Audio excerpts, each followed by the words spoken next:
In this lesson, we are going to adapt this game for virtual reality platforms that don't have hand-tracked controllers. So this can be the Google Cardboard, the Oculus Rift when you are not using the Oculus Touch controllers, and it can also be for platforms that have a pointer-like controller like the Samsung Gear VR or Google Daydream. Basically, I will be adapting the game to work with Unity's VR standard assets and some files to work on virtual reality projects that I've previously developed in other VR courses, the Zenva VR library. So we're gonna start here from the beginning. We've got the dinosaurs working. When the dinosaurs find the player, it is game over. And the way that games is going to work in for this type of systems that have a reticle, basically, is that you're gonna be able to look around and to use the reticle to grab anything that is around you, and then once you click again, you're gonna be throwing that block. So you're gonna be able to grab blocks and then move around that block and then throw that block away.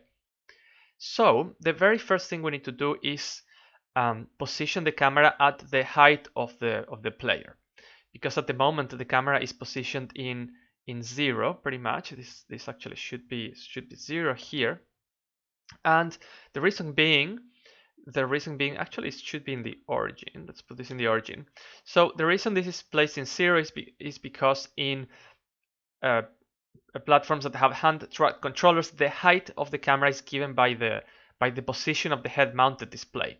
But in platforms that don't, where the head doesn't have this kind of position tracking, you need to give it the height that you want the player to have. For example, if you want the player to be at like 1.6 Unity units or 2 Unity units, you have to move it to that location. But we won't be using this camera. In fact, we need to import some files to our project. So I'm going to bring in a few things here. I'm going to bring in, first of all, the VR standard assets. So you can also find those files in the asset store if you search for a plugin called VR samples. I think I misspelled that, but I might still find it. No, let's try again. VR samples. This is a package created by Unity. Now that is going to include a lot of files, a lot of models. I already have here just files that I normally use.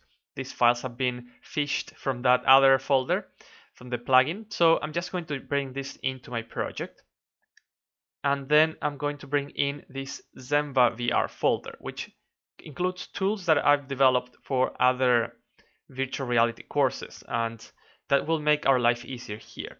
So the very first thing I want to do is I'm going to get rid of this camera here, and I'm going to expand Zenva VR prefabs and bring in this VR camera here and position that in the origin. It already comes with a height of 1.8. We're going to leave that, or maybe we'll lower it down a bit. We will lower it down a bit, but we will decide that in once we press play. So let me show you what's in this camera. In this camera, we already have elements that are part of the VR standard assets. We already have a reticle that's ready to go. We have the VR eye raycaster, which is what allows you to work with the reticle to basically select objects in the game and interact with them. And we've got the ability to detect input, and this works in all different VR platforms. And we also have a script that I wrote here called drag camera, and what that allows you to do is, I'm going to press play to show you, is to use the right button of your mouse to be able to move around like so on game mode. So that makes life easier. Now we are a little bit too high here, so I'm going to bring the camera down until this feels okay. So let's set the coordinates to global and then bring the camera down a little bit. So let's see, like, what about there? Maybe we can even go a little bit lower. Something like that might be more suitable. Okay, so the height here is 0.8. So I'm going to stop the game here and just change this to 0.8. So we've got that height now set for us. Cool. Now, what about the reticle? So I think we should be having that reticle there. Yep, so we've got that reticle there. So basically, we need to be able to grab elements that are within our reach. So we need to define how far we should be able to grab these elements, or how far away they can be.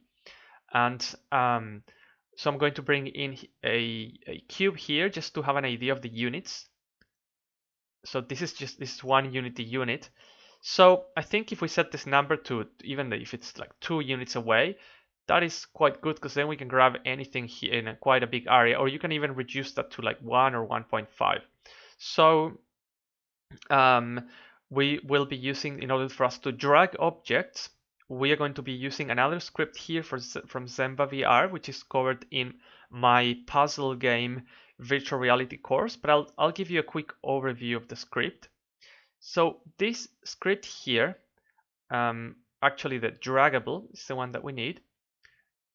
Not drag camera, draggable. Drag camera is what we are using here to move around. Draggable is a script that uses the VR standard assets virtual reality interactive item component. It works along that component, so that needs to be present in the objects. And this really allows you to grab elements with the reticle, and then you can drop them as well. And there are events here that we can use to, let's see where that is located. We've got 2 events that we can hook into when we start dragging something and when we drop it. So what we'll do is that when we drop the item, we're going to throw it away. So let's start by just setting this basic behavior up. So this draggable needs to be added to whichever blocks we want, or elements in the level we want to be able to collect. So I'm going to go to my prefabs folder, and I'm going to select all the prefabs except for the dinosaur, because I want to be able to grab all the types of blocks and also the trees. So I've selected all of them, and then I'm going to scroll down, add component, draggable. So now they all have the draggable component, and the maximum distance is going to the distance where the element is going to be positioned from the camera. We'll make that a lot closer. We'll try that with 0.5 first. So when we grab something, it will be at a distance of 0.5, and the maximum distance that we can grab something from is going to be 1 unity units from us, which, as we saw before, it's a pretty decent distance for the scale of this game. What happens when you drag something? Let me just show you here what happens when you drag something. When you click something, handle click. When you grab something, first you are checking that you're not already dragging something else. So you're checking that you're ready to drag in case you want to disable that somehow. And we check that distance is not too far away. So if it's too far away, we leave the method. But if it's not too far away, we will keep track of the current state, so that we are not going to be able to drag again until we drop it.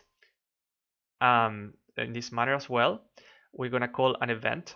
And when we are dragging on update, basically we are going to be positioning the element at a distance from our camera. So wherever we look at, this object will follow the camera forward by the distance that we specified as a parameter here, which I am setting as 0.5 unity units.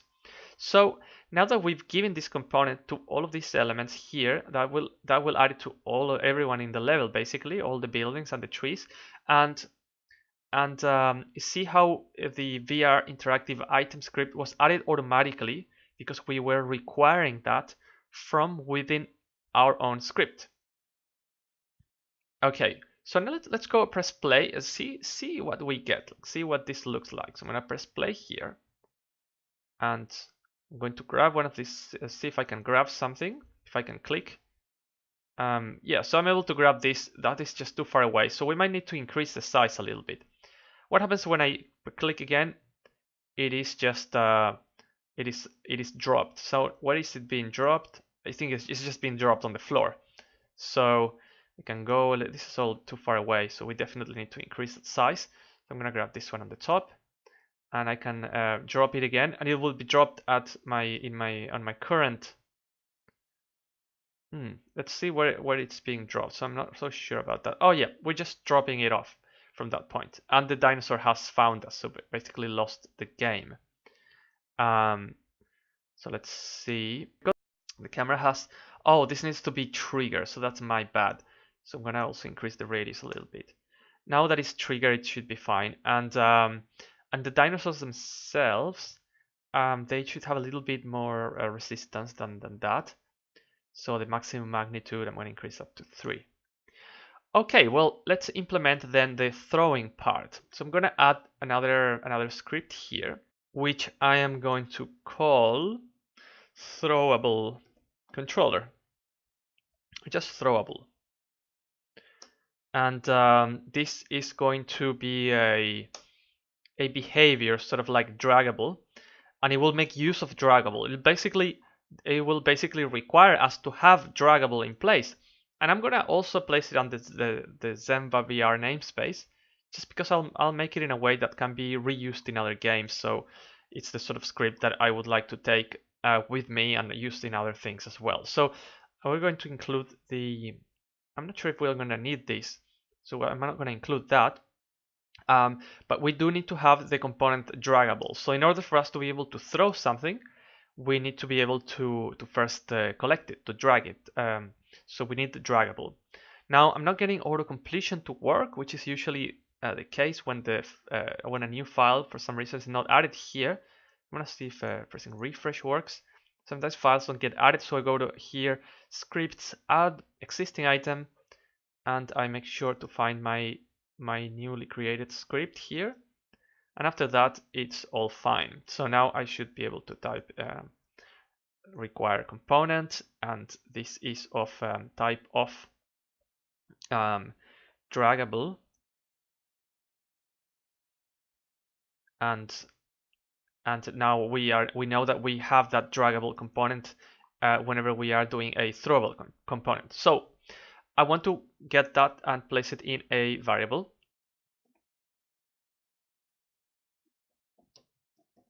So this will be a draggable, and on script initialization, so I'm going to use awake here. Whoops. I'm going to get a hold of this component, which I know it is guaranteed to exist because I'm using require component. So this will be draggable. And what I'm interested in is the action of throwing, of a dropping. So if I go to draggable, we have an event here that is on drop. And when you call on drop, is you are throwing the item. So whenever I enable or disable this script here, I should either listen or remove the listening of that event. So I'm going to have on enable and on disable. And I like to remove private as just my own personal coding preference, coding style. So in here, we need to get access to draggable, and on drop, we need to add a method here, which will be, we're going to call this throw item, because throw itself is kind of a reserved word in programming in C#, because it's what you use to throw exceptions.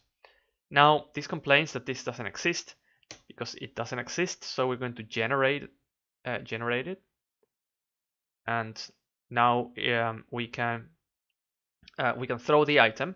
And how can we do that? Well, first I'm going to write it in pseudocode.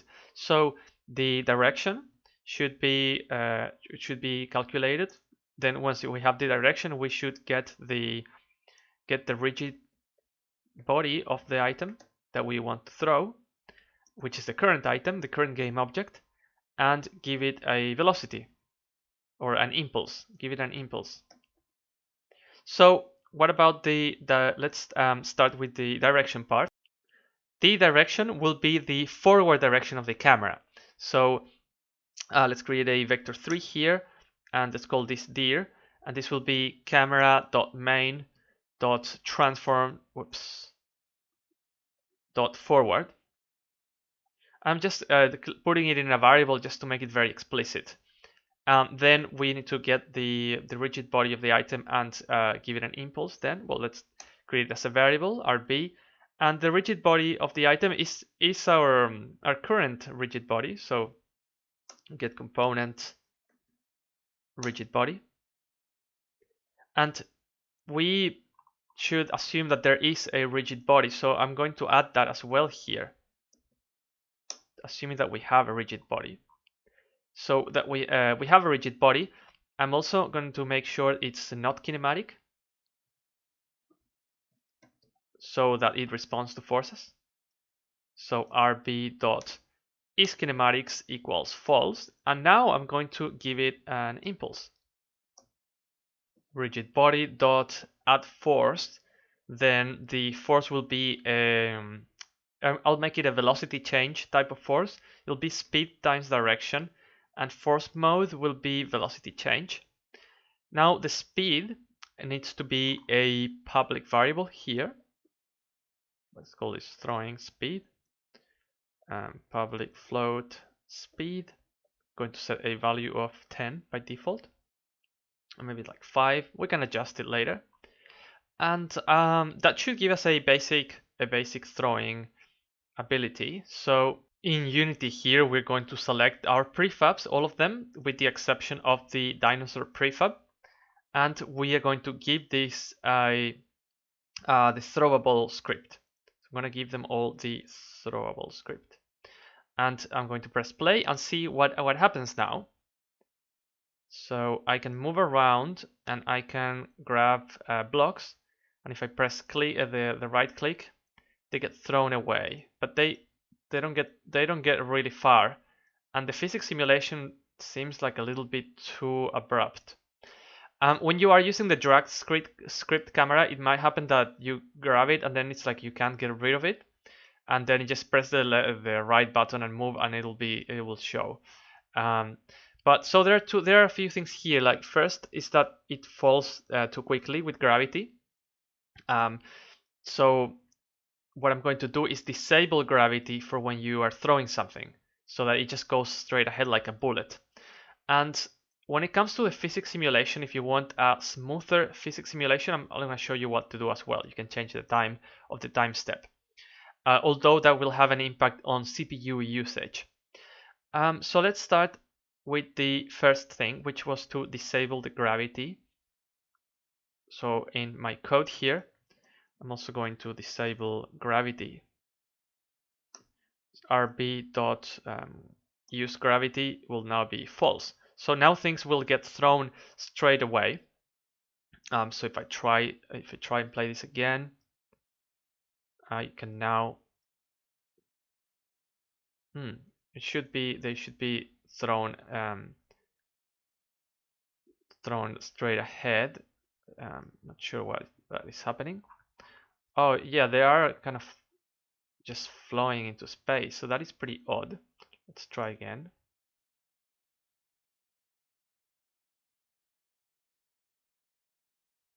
It seems like they still fall like that. Whoops, I killed it there. So what I'm going to do is I'm going to disable the gravity when you collect them, just so that I make sure that this will already be active when I throw them. So whenever I collect something, I'm going to use a similar approach to this. So we already had an event here. This is on drag. So I'm going to use the on drag event, and this will be or handle dragging. Well, let's call this drag item just to keep consistent with the name of the other method. And we're also going to add that for when we disable our item. So we're going to make sure to remove that event listener. So I'm going to go here, void drag item, and I'm going to get the rigid body of my item, and I'm going to disable gravity in here. And I'm also going to make it kinematic when we collect it, so that we make sure that this is a kinematic when we are dragging it around, which might not have been done in it is not done here because it doesn't assume that there is a rigid body, whereas here we do know that there is one. Now we are getting the rigid body in two different parts, So we should probably move this code somewhere else. We're going to move this code here to awake. And let's call this get draggable component. And the definition of this rigid body variable will be added here as a private variable. And don't forget the semicolon. And now that we've got that, we can just refer to our, we don't need to do grab it anymore. We just know that it is there for us. And I'm going to get rid of this error console message as well. So let's try this one more time and see what we get now. So I'm going to go here, press play, and grab any of these elements and see if I can throw that. So that is much better. That is much better. It could be thrown even faster than that, for sure. And well, we are seeing that the fact that it doesn't have a gravity is making them bounce, which is kind of funny. So what we could do is re-enable gravity as soon as there is a collision. So let's do that. Let's fix that. So whenever we have a collision here on collision enter, we are going to re-enable gravity, so that we don't get the blocks floating into space. So let's press play and try this one more time. So grab something, throw it at the dinosaur, and that's good. That works much better. So now if we throw it to another building, for example, it's just dropping it in there. Okay, so now what I mentioned before, if you want a more smoother physics simulation, just go to project settings and time, and you can change the fixed time step of your physics simulation to a smaller number. So for example, in the HTC Vive, normally this is reduced to 1111, which is 90 times per second. Basically, this is the time per physics time step, which is 0.02 by default in Unity. The lower the number, the more precise the simulation, but also the higher the CPU usage. 0.02 will take place 50 times per second, so you can calculate that by dividing 1 second divided by this amount, gives us that there are 50 of these time steps in a second. Performance-wise, this game is quite intensive in physics, so it might be suitable just for higher-end phones. Things you can do to reduce that would be to have less buildings, and also that the buildings that are far away, they could just be full buildings. They will not be blocks, little blocks, so you can't really destroy them. And then you could well, the same with like trees that are far away, they could just be fixed and static as well. So all the streets and the things that are far away would be statics, or they could the buildings that are far, if they're very far away, they could even be just billboards, like actual 2D elements, like canvases, for example. Like you could even use like a skybox, but that would need to be quite far away. Also, obviously, to as we covered in other courses, make sure to reduce real-time global illumination, because that is a very expensive operation. That is when light bounces from one object to another object, which is something that in a game like this doesn't make a difference, but just adds more CPU. So to finalize this lesson, I'm actually now going to show you some footage of this game adapted for reticle usage.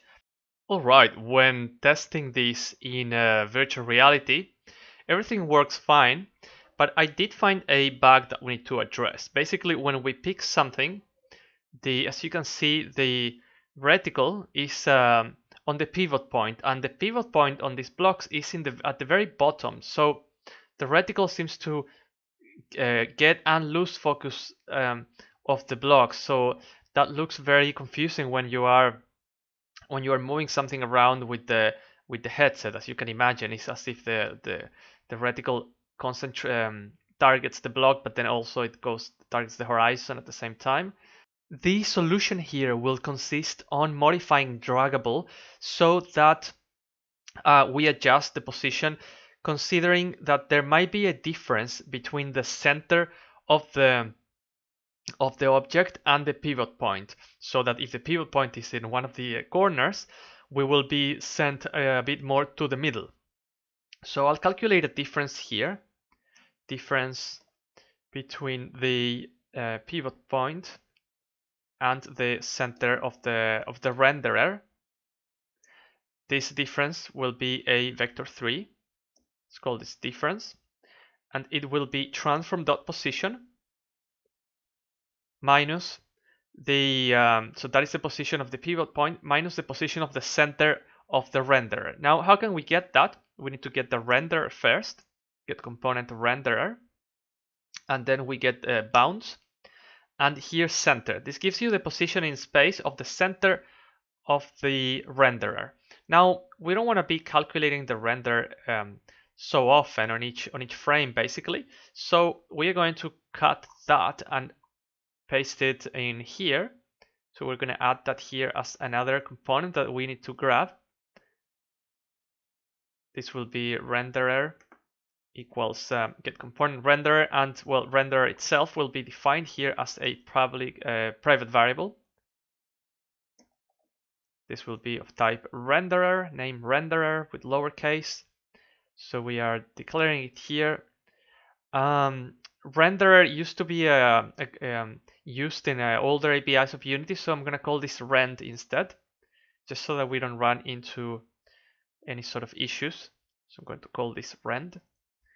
And so we get rend, we get the components, and then in here we calculate that difference between the pivot point and the center, and then we're simply going to add that difference in here so that we account for it. Whenever when both are the same, this will be 0, and we're not going to be modifying this at all.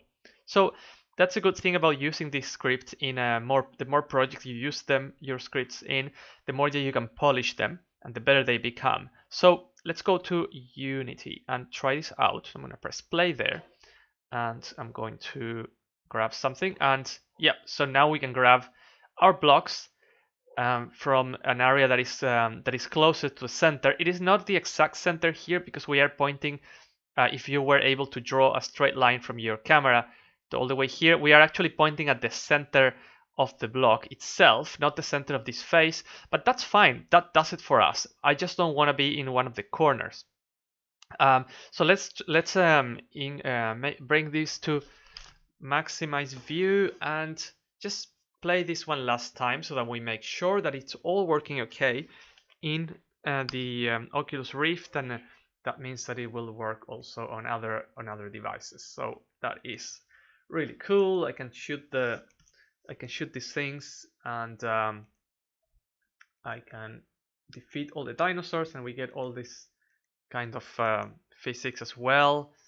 So that's great. There's another one there that I have to shoot as well. All right, so that's all for this lesson. I will see you on the next video.